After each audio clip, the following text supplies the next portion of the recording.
السلام علیکم۔ کاشانہ بصیرت ورچوئل لائبریری میں آپ کو خوش آمدید کرتے ہیں۔ اگر آپ نے ہمارا یہ چینل سبسکرائب نہیں کیا ہے تو برائے مہربانی سبسکرائب کریں اور اس کاروان کا حصہ بن کے لائبریری میں موجود کتابوں سے اور آئندہ آنے والی تمام کتابوں سے استفادہ کریں۔ یہ کتاب تذکرۃ الاطہار مرحومین کے ایصال ثواب کے لیے ان کے خاندان کی جانب سے بذریعہ کاشانہ بصیرت یوٹیوب چینل آپ کی خدمت میں پیش کی جا رہی ہے۔ آپ سے التماس ہے کہ 3 دفعہ درود، 1 دفعہ الحمد، 3 دفعہ قل اللہ اور 3 دفعہ درود پڑھ کے 4 معصومین کو ہدیہ کریں اور اس کے وسیلے سے جو ثواب ملے وہ سید مسعود حسن رضوی ابن سید محمود حسن رضوی، سید جاوید حسن رضوی ابن سید مسعود حسن رضوی کی روح کو ہدیہ کریں۔ التماس دعا۔ بسم اللہ الرحمن الرحیم۔ السلام علیکم۔ یہ کتاب آپ کے لیے کاشانہ بصیرت کے یوٹیوب چینل کی جانب سے ریکارڈ کی جا رہی ہے۔ اب ہم کتاب تذکرۃ الاطہار کا پارٹ نمبر 21 پڑھیں گے، جنات سے مقابلہ اور تبصرہ مؤلف۔ رسول اللہ صلی اللہ علیہ وآلہ وسلم نے آپ کو وادی جن کی طرف بھیجا اور حضور نے یہ خبر دی تھی کہ جنات کے کچھ گروہ حضور سے مکر و فریب کرنے کے لیے جمع ہو رہے ہیں۔ پس آپ نے رسول اللہ کو ان کے شر سے محفوظ کیا اور اللہ نے مومنین کو جو آپ کی مدد سے ان کے مکر سے بچایا اور مسلمانوں سے ان کو دور کیا آپ کی اس قوت کے ذریعے جس کی وجہ سے آپ سب سے ممتاز تھے۔ پس روایت کی ہے محمد بن ابو سعید تمیمی نے احمد بن فرج سے، اس نے حسن بن موسیٰ نہدی، اس نے اپنے باپ سے، اس نے دبرہ بن حارث سے، اس نے ابن عباس رحمۃ اللہ علیہ سے، وہ کہتے ہیں کہ جب نبی کریم صلی اللہ علیہ وآلہ وسلم بنی مستلق کی طرف نکلے تو آپ عام راستے سے ہٹ کر چلے۔ جب رات آئی تو ایک سخت وادی کے قریب اتر پڑے۔ رات کے آخری حصے میں جبرائیل نازل ہوئے اور خبر دی کہ کفار جنات کا ایک گروہ اس وادی میں چھپا ہوا ہے اور وہ آپ سے خباثت کرنا اور آپ کے اصحاب کو جب وہ اس وادی میں پہنچیں گے نقصان پہنچانا چاہتا ہے۔ تو آپ نے امیر المومنین کو بلایا اور ان سے فرمایا کہ اس وادی میں جاؤ، وہاں فوری طور پر اللہ کے دشمن جنات تمہارے مقابلے میں آئیں گے جو تمہارا ارادہ رکھتے ہوں گے، پس انہیں اس قوت اور طاقت کے ذریعے بھگا دو جو اللہ نے تمہیں دی ہے اور ان سے بچاؤ اور حصار کر لو اللہ کے ان ناموں کے ساتھ کہ جن کے علم سے خدا نے تمہیں مخصوص کیا ہے۔ اور حضور نے آپ کے ساتھ 100 آدمی ملے جلے لوگوں میں سے کر دیا اور ان سے فرمایا کہ علی کے ساتھ رہنا اور ان کے ہر حکم کی اطاعت کرنا۔ پس امیر المومنین وادی کی طرف متوجہ ہوئے اور جب اس کے کنارے کے قریب پہنچے تو ان ساتھی 100 آدمیوں سے فرمایا کہ وہ وادی کے قریب کھڑے ہو جائیں اور جب تک انہیں اجازت نہ دی جائے وہ کوئی نیا کام نہ کریں۔ پھر آپ آگے بڑھے اور وادی کے کنارے پر رک گئے اور اللہ کی پناہ مانگی اپنے دشمنوں سے اور اللہ کا نام لیا اور اس قوم کو اشارہ کیا جو آپ کی پیروی میں گئی تھی کہ آپ سے قریب ہو جائیں، تو وہ قریب ہو گئے اور ان کے قریب درمیانی جگہ کھلی تھی جس کی مسافت ایک تیر کی مار تھی۔ پھر آپ نے وادی میں اترنے کا ارادہ کیا تو سامنے سخت قسم کی آندھی چلی، قریب تھا کہ اس کی تیزی سے وہ لوگ منہ کے بل گر جائیں اور ان سب کے قدم دشمن کے خوف اور اس چیز کی وجہ سے جو انہیں لاحق ہوئی تھی زمین پر نہیں ٹکتے تھے۔ پس امیر المومنین بلند آواز سے چیخ کر پکارے، میں علی بن ابی طالب بن عبد المطلب رسول اللہ کا وصی اور آپ کا چچا زاد بھائی ہوں، ثابت قدم رہو۔ پس اس قوم جنات میں سے کچھ اشخاص ظاہر ہوئے جو ہندوستان کے جاٹوں کی شکل میں تھے، گمان ہوتا تھا کہ ان کے ہاتھ میں آگ کی مشعلیں ہیں۔ وہ وادی کے پہلوؤں میں اطمینان سے کھڑے ہو گئے اور امیر المومنین دور تک وادی کے اندر چلے گئے اور آن جناب قرآن کی تلاوت کرتے اور دائیں بائیں تلوار سے وار کرتے تھے، پس وہ اشخاص نہ ٹھہر سکے یہاں تک کہ سیاہ دھوئیں کی مانند ہو گئے اور امیر المومنین نے تکبیر کہی۔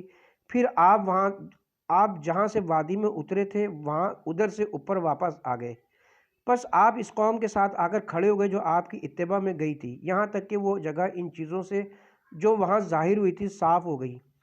پس آپ سے اصحاب رسول اللہ کہنے لگے، اے ابو الحسن، آپ کا کس سے سامنا ہوا؟ ہم تو قریب تھا کہ خوف کے مارے ہلاک ہو جائیں اور ہمیں آپ کا تو اس سے بھی زیادہ ڈر تھا جو ہمیں لاحق ہوا تھا۔ تو آپ نے فرمایا کہ جب دشمن نے مجھے اپنا آپ دکھایا تو میں نے بلند آواز سے اللہ کے نام لیے تو وہ حقیر اور ذلیل ہو گئے اور جو گھبراہٹ ان پر طاری ہوئی تھی اس سے میں نے جان لیا، پس میں بلا خوف و خطر وادی میں داخل ہو گیا، اور اگر وہ اپنی پہلی حالتوں پر باقی رہتے تو میں ان کے آخری جن تک جاتا۔ خدا نے ان کے مکر و دھوکے سے محفوظ اور مسلمانوں کو ان کے شر سے بچا لیا، اور عنقریب ان میں سے جو باقی رہ گئے وہ رسول اللہ کے پاس مجھ سے پہلے پہنچیں گے اور آپ پر ایمان لائیں گے۔ پھر امیر المومنین اپنے ساتھیوں کے ساتھ رسول اللہ کی بارگاہ میں لوٹ آئے اور انہیں پوری خبر بتائی تو حضور حضرت سے خوش ہوئے اور ان کے لیے دعائے خیر فرمائی اور فرمایا، اے علی، تم سے پہلے کچھ جنات میری طرف آئے تھے جنہیں خدا نے تم سے ڈرایا، پس وہ اسلام لے آئے اور میں نے ان کا اسلام قبول کر لیا۔ پھر آپ نے گروہ مسلمین کے ساتھ وہاں سے کوچ کیا، یہاں تک کہ انہوں نے وادی کو بغیر کسی خوف و خطر کے عبور کیا۔ اس حدیث کو عامہ اہل سنت نے بھی اسی طرح روایت کیا ہے جس طرح خاصہ اہل تشیع نے کیا ہے، اور انہوں نے کسی بات کا انکار نہیں کیا۔ البتہ معتزلہ چونکہ مذہب برہمہ کی طرف مائل اور اخبار معرفت سے دور ہیں، انہوں نے اس کا انکار کیا ہے، اور وہ اس میں زندقیوں کی راہ اختیار کرتے ہیں، جہاں انہوں نے زندقیوں نے طعن و اعتراض کیے ہیں قرآن مجید میں، اور اس میں جن کو قرآن اپنے ضمن میں لیے ہوئے، مثلا جنات کی اخبار اور ان کا اللہ اور اس کے رسول پر ایمان لانا۔ اس قصے میں جہاں اللہ نے قرآن میں سورہ جن میں ان کی خبر دی ہے اور ان کے اس قول پر ہم نے عجیب و غریب قرآن سنا ہے جو براہ راست پر رہنے کی ہدایت کرتا ہے، پس ہم اس پر ایمان لے آئے۔ آخر تک جہاں تک اس سورہ میں جنات کی خبر بیان کی گئی ہے، ان سب پر زنادقہ اعتراض کرتے ہیں، لیکن عقل جنات کے موجود ہونے اور ان کے مکلف ہونے کو ممکنات میں سے قرار دیتی ہے، کیونکہ جنات کا ہونا محال عقلی تو نہیں، اور ساتھ قرآن کا اعجاز اور جو قرآن میں تعجب خیز فضیلت ہے وہ بھی اسے ثابت کرتی ہے۔ اس سے زنادقہ منکرین خدا کا اعتراض جب باطل ہو جاتا ہے تو اسی طرح ہماری روایت کردہ خبر میں معتزلہ کے اعتراض کا بطلان بھی ظاہر ہو جاتا ہے، کیونکہ مضمون واقع عقلاً محال نہیں ہے۔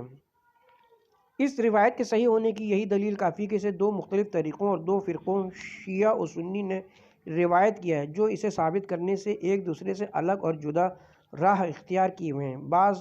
معتزلہ و مجبرہ کا نظر و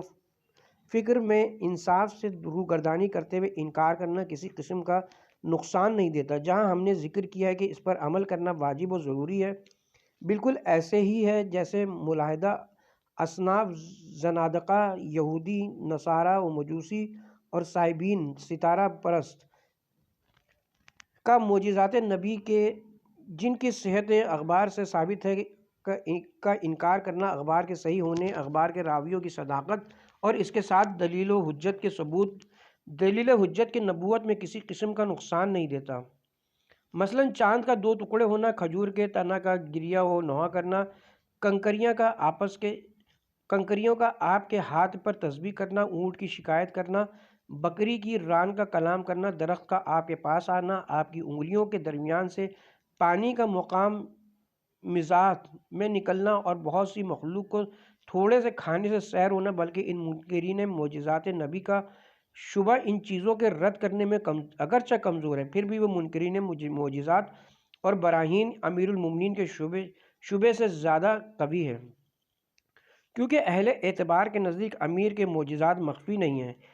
جن کی وجہ سے ہمیں ان کے وجود کی تشریح کرنے کی ضرورت نہیں ہے۔ تو جب امیر المومنین کی تخصیص اس قوم سے اس چیز میں کہ جس کو ہم نے بیان کیا ہے ثابت ہو گئی، اور اس علم میں کہ جس کی ہم نے تشریح کی ہے سب سے جدا ہو گئے، تو واضح ہو گیا کہ آپ مقامی امامت میں پوری جماعت سے مقدم ہیں اور مستحق سبقت ہیں، بسبب اس کے کہ جسے قرآن حکیم قصہ داؤد و جالوت میں اپنے ضمن میں لیے ہوئے، جہاں پر خدا فرماتا ہے، اور ان سے ان کے نبی نے کہا، بے شک اللہ نے تمہارے لیے طالوت کو بادشاہ بنا کر بھیجا ہے۔ وہ کہنے لگے، اس کی ہم پر بادشاہی کیسے ہو سکتی ہے، حالانکہ ہم بادشاہی کے اس سے زیادہ حقدار ہیں، اسے تو مال کی وسعت نہیں دی گئی۔ تو اس نے کہا کہ خدا نے اس کو تم پر مصطفیٰ قرار دیا ہے اور وسعت علم و جسم میں اسے زیادتی دی ہے، اور خدا اپنی بادشاہی جسے چاہتا دیتا ہے، اور خدا وسعت دینے والا اور زیادہ جاننے والا ہے۔ پس خدا نے طالوت کے لیے اس کی قوم کے ایک گروہ پر مقدم ہونے کی وحی دلیل قرار دی کہ جو دلیل اپنے ولی اور اپنے بھائی کے اور اپنے نبی کے بھائی کے لیے تمام امت پر مقدم ہونے کی قرار دی کہ یہ اسے ان پر چن لیا ہے اور مصطفیٰ بنایا ہے، اور علم و جسم کی وسعت میں زیادتی دی ہے اور اس کی تاکید کی جس طرح کہ امیر المومنین کے لیے تاکید کی۔ علاوہ ازیں پوری قوم سے علم و جسم کی وسعت کی وجہ سے منفرد پایا۔ پس خدا نے فرمایا اور ان سے ان کے نبی نے کہا، بے شک اس کے بادشاہ ہونے کی نشانی یہ ہے کہ تابوت تمہارے پاس آئے گا کہ جس میں تمہارے پروردگار کی طرف سے سکینہ یعنی سکون و آرام ہے، اور جو کچھ آل موسیٰ اور آل ہارون چھوڑ گئے ہیں اس کا بقیہ ترکہ و ورثہ ہے کہ جسے ملائکہ نے اٹھا رکھا ہوگا۔ اس میں تمہارے لیے نشانی اگر تم مومن ہو، اور حضرت امیر کے لیے معجزہ اور خارق عادت ان غیب باتوں کا علم تھا جنہیں ہم شمار کر چکے ہیں، اور اس کے علاوہ اور چیزیں بھی بالکل اسی طرح ہیں جس طرح طالوت کے لیے تابوت کا اٹھنا خارق عادت تھا، اور اللہ توفیق کا والی و مالک ہے۔ اور میں ہمیشہ دیکھتا رہا ہوں ناصبیوں اور معاندین میں سے جاہل شخص کو جو امیر المومنین کے جنات سے ملاقات کرنے اور ان کے شر کو نبی کریم اور ان کے اصحاب سے دور کرنے کی خبر پر تعجب کا اظہار کرتا تھا، اور وہ اس سے ہنستا تھا اور اس روایت کو خرافات باطلہ کی طرف نسبت دیتا اور اس جیسی روایات کو ان اخبار میں شمار کرتا تھا جو اس کے علاوہ آپ کے معجزات میں آئی ہیں، اور کہتا کہ یہ تو شیعوں کی گھڑی ہوئی ہیں اور یہ اٹکل پچو ہیں۔ ان کے کمانے کے لیے یا تعصب کی بنا پر سب زنادقہ منکرین خدا اور دشمنان اسلام کا ان چیزوں کے متعلق یہی قول ہے، جبکہ اس سلسلے میں قرآن جنات کی خبر دیتے ہوئے اور ان کے اسلام لانے کے بارے میں اپنے اس قول میں کہہ رہا ہے، ہم نے عجیب و غریب قرآن سنا ہے کہ جو براہ راست کی ہدایت کرتا ہے، اور اس میں بھی جو خبر جنات کی رات کے واقعے میں ابن مسعود سے بیان ہے اور اس کا انہیں ہندوستان کے جاٹوں کی شکل میں دیکھنا، اور اس کے علاوہ دیگر معجزات نبی بھی ہیں، اور وہ بھی ان تمام چیزوں پر اظہار تعجب کرتے ہیں جب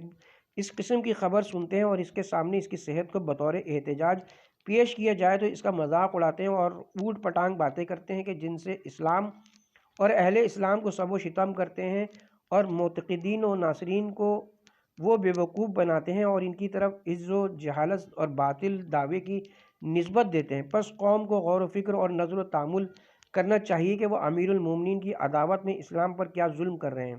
اور آپ کے فضائل و مناقب اور آیات و نشانیوں کے انکار کرنے میں ان چیزوں پر اعتماد کر رہے ہیں جن سے وہ مختلف قسم کے زناقہ اور کفار کے ساتھ مشابہت اختیار کر گئے ہیں، جو کہ طریقہ احتجاج سے نکل کر شر انگیزی اور بیہودگیوں کے دروازوں میں داخل ہو جاتے ہیں،